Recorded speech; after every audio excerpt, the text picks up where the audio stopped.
बताइए। अरे नहीं, अपनी अपनी राय दो। जब सब सेना के लोग हैं और सब लोग, कई लोग लड़ाइयाँ लड़े हैं, कई लोग नहीं भी लड़े हैं, लेकिन भाव तो सबके एक ही है। सर बिल्कुल ऐसा सर, ये मौके जो है ना, जो मौका अभी मिला था गवर्नमेंट को, ऐसे मौके बार बार नहीं मिलते। 12 साल हो गए प्रधानमंत्री मोदी को, हमेशा कहते हैं हम पीओ कर लेंगे, पीओ कर लेंगे, लेकिन चांस मिला नहीं। अब की बार चांस मिला था, अब की बार सीज फायर हो गया। अगर ये 2-3 दिन सीज फायर ना होते, ये सही कार्रवाई करते, तो अब की बार चांस था कि पीओ को हम ले सकते थे। लेकिन अभी पता नहीं मौका 10 साल में मिला, 20 साल में मिला कि ना मिला। ऐसे चांस बार बार नहीं मिलते जो चांस अभी बने थे। तो इनका जो सीज फायर का निर्णय है गलत किया है। एक बड़ा बयान चलता है गृह मंत्री अमित शाह का संसद में, आपने भी सुना होगा, बड़ा वायरल। वो कह रहे, वो एक पुराना भाषण उनका चल रहा है आजकल कि अगर 3 दिन और रुक जाते, लड़ाई न करते, सीज फायर न करते, पीओके पे हमारा कब्जा होता। आपको लगता है कि हम इतिहास के उसी मुहाने पर खड़े? पाकिस्तान मानने वाला है। 5 बजे सीज फायर होता है, 8 बजे फायरिंग शुरू हो जाती है, हैं? जब 8 बजे सीज फायर फायरिंग शुरू हुई तो सीज फायर टूट चुका था। फिर तो सीज फायर का मतलब ही नहीं रहा था कुछ भी। ड्रोन हमला भी आया था, मिसाइल भी आई थी, सभी हमले हो रहे थे। हाँ, तो सीज फायर का उल्लंघन कर दिया। ये ट्रम्प भी अमेरिका में बैठे बोल रहा था हमने करा दिया, तो वो जब वो सीज फायर टूट गया फिर उसको मानने की जरूरत क्या थी? फिर रुकना ही नहीं था। जब सीज फायर टूट गया तो फिर किस लिए रुकना था? जब उसके प्रधानमंत्री ने कह दिया, गवर्नमेंट मेरी नहीं मानी, पाकिस्तान के प्रधानमंत्री साफ ऐलान कर दिया था 7 बजे, मेरी जो सेना वो मानती नहीं, तो सेना मुनीर के अंडर में आ चुकी थी। और मुनीर शाम करवा था, मुनीर असलू करवाती है ही, जो वहाँ का सेना अध्यक्ष है। तो इन्हें उस टाइम रुकना नहीं था। फिर अगले दिन फिर चुप बैठ गए। मतलब कह रहे हैं कि भारत ने जितना करना था, जितना हमने अपनी बहनों के सिंदूर उजड़ने का, उनके कैंपों को उजाड़ दिया। अब जिसके लोग चले गए वो तो वापस आएंगे नहीं, लेकिन हमने उनके कैंपों को उजाड़ दिया, उनके सीने में घुस के मारा, उनको ताकत का एहसास करा दिया कि अगर आगे से गोली भी चलाई तो हम गोला चलाएंगे। ये एहसास तो करा दिया ना। ये बोलने के बाद उनका नुकसान हुआ। इन्होंने काफी काम करा वहाँ, लेकिन अपने जो मरे उनका इन्होंने कुछ नहीं देखा, जिसे दिखा भी नहीं रहे। हमारा नुकसान कितना हुआ बॉर्डर पे, कितना सिविलियन मरा है। अपने के अंदर जो झांक कर देखो तुम्हारा नुकसान कितना है, तुमने क्या किया उसके बदले में। उस चीज को नहीं देख रही है। जवान भी शहीद हुए हैं, सिविल जनता भी मरी, बॉर्डर पर नुकसान बहुत ज्यादा है, मकान भी ढहे हैं, सब कुछ हुआ है। युद्ध जैसे हालात होंगे तो ये सब होगा ही, नुकसान तो होगा। नुकसान तो जो इन्होंने नुकसान कराया जैसा उनका करा, हमारा भी हुआ है। इसीलिए कह रहे जब वो घुटने पर आ गया तो और नुकसान की जरूरत क्या है? सीज फायर तो उसका एक, अभी हम रुक गए। रुको सुनो, मौका मिलने दो, महीना 2 महीना फिर बताऊंगा। 20-30 को मार के जाएगा, 1-2 को नहीं मार के जाओ, और फिर रोऊंगा ये बैठ के। उसका तो काम है ये, ठीक है जी, उसका काम है। वो मानने वाला इंसान नहीं है। क्या चांस हो गए? कारगिल उसने करा, ये उसकी सेना थी उग्रवादियों के साथ, क्लियर सबको पता था सेना है। उसके बाद में उसने सीआरपी गाड़ी के नीचे बम पड़ा, 40 जवान शहीद हुए, जिन लोगों को हमने वो कर दिया, पुलवामा में हुआ। अभी वो फिर वहां मार के चलेगा, वो रुकने वाला है।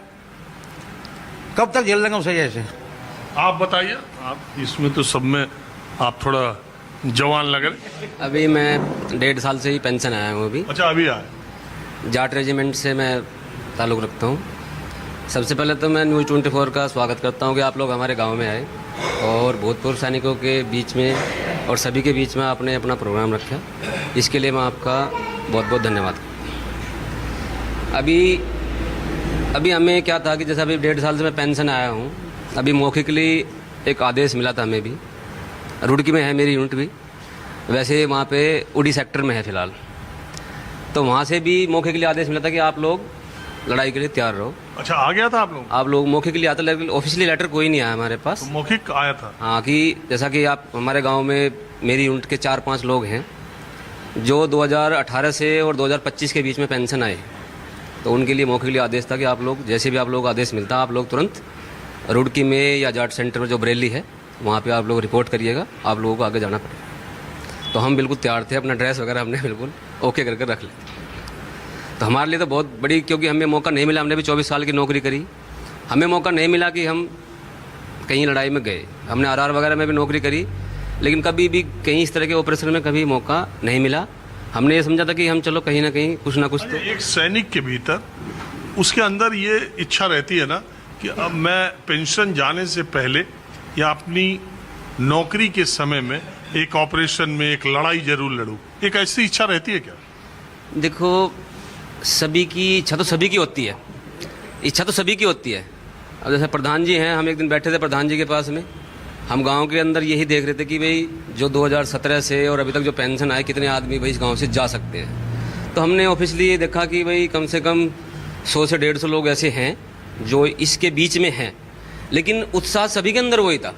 अब जैसे आप यहाँ पे जितने बैठे, सभी उम्र दराज के लोग बैठे हैं, सभी ने यही कोशिश करी कि अगर हमें भी मौका मिला वहाँ पे जाने के लिए तो हम लोग जाएंगे वहाँ पे। तो सभी लोग तैयार हैं, सभी के अंदर ये है आज भी कि अगर वहाँ पे ऐसा कुछ होता है तो हम जाने के लिए तैयार है, जो भी हमें काम मिलेगा हम वो करेंगे वहाँ जाके।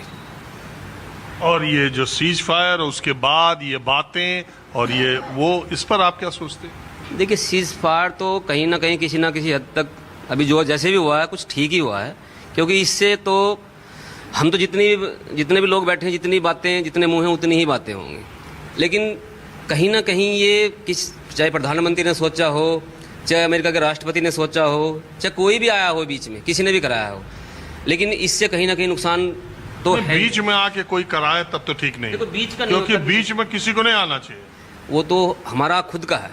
अभी जो इस वार के अंदर जो अभी हुआ है, जो लड़ाई जो 4 दिन 5 दिन चली है, इसके अंदर कुछ नियम इतने कठोर हुए हैं अभी, जो प्रधानमंत्री जी ने लिए हैं निर्णय कि जो अभी कंडक्ट ऑफ वार, मतलब जो इसके बाद में अगर थोड़ी सी भी कहीं झड़प होगी तो सीधा अधिकार है इंडिया को कि सीधा वो उसके ऊपर अटैक करेगा। किसी देश से कोई सलाह नहीं, कोई अनुमति नहीं, कुछ नहीं, वैसे भी नहीं है पहले, क्योंकि हर देश को अपना रक्षा करने का अधिकार है, तो वो करेंगे हम। अरे आप भी फौज में हैं कि किसान? अरे नौजवान, जय जवान जय किसान, नाराही शास्त्री जिंदिया। चलो, टोपी से मैं समझ गया कि आप। हाँ, किसान यूनियन से मैं नीरज ढाका, पिलाना ब्लॉक अध्यक्ष। बोलिए ढाका जी, क्या विचार है आप?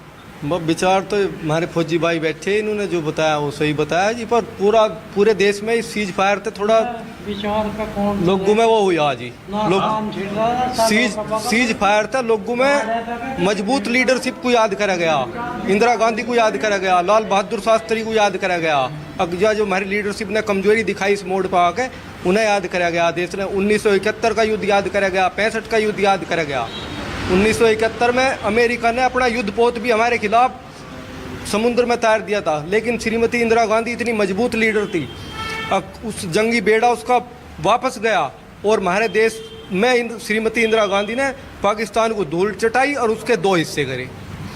आज उस लीडरशिप को पूरा देश याद कर रहा, लाल बहादुर शास्त्री को याद कर रहा। जिस तरह इस प्रधानमंत्री ने कही अब हमने सेना के हाथ खुली छूट दे दी, लेकिन लाल बहादुर शास्त्री ने 1965 की लड़ाई में लाल बहादुर शास्त्री ने जम्मू कश्मीर में जब अटैक हुआ, पंजाब का बॉर्डर खोल दिया था, पंजाब के बॉर्डर की सीमा तोड़ दो और लाहौर में घुस जाओ, सेना को तुरंत आदेश दे दिए थे। ऐसा मजबूत लीडरशिप को पूरे देश आज याद कर रहा।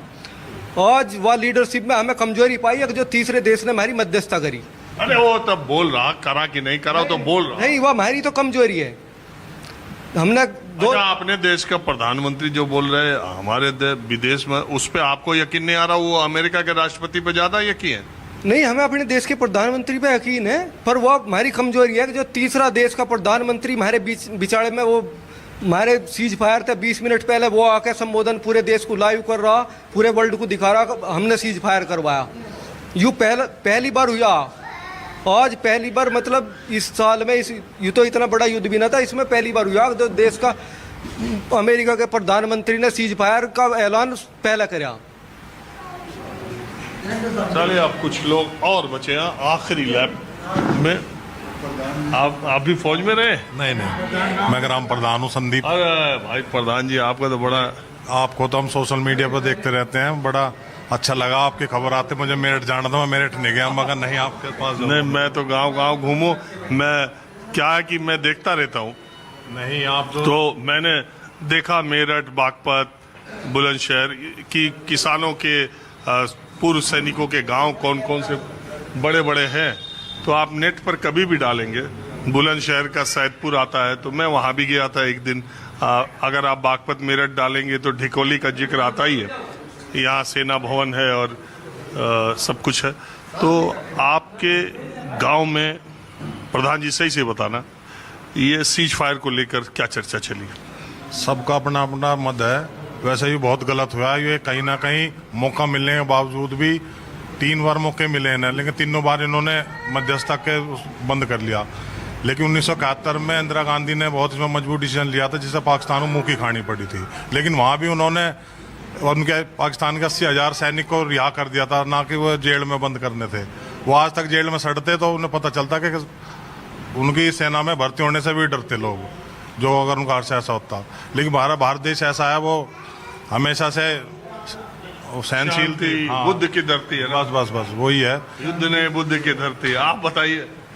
सर देखो, सबसे पहले तो हमारा जो भारतीय सेना है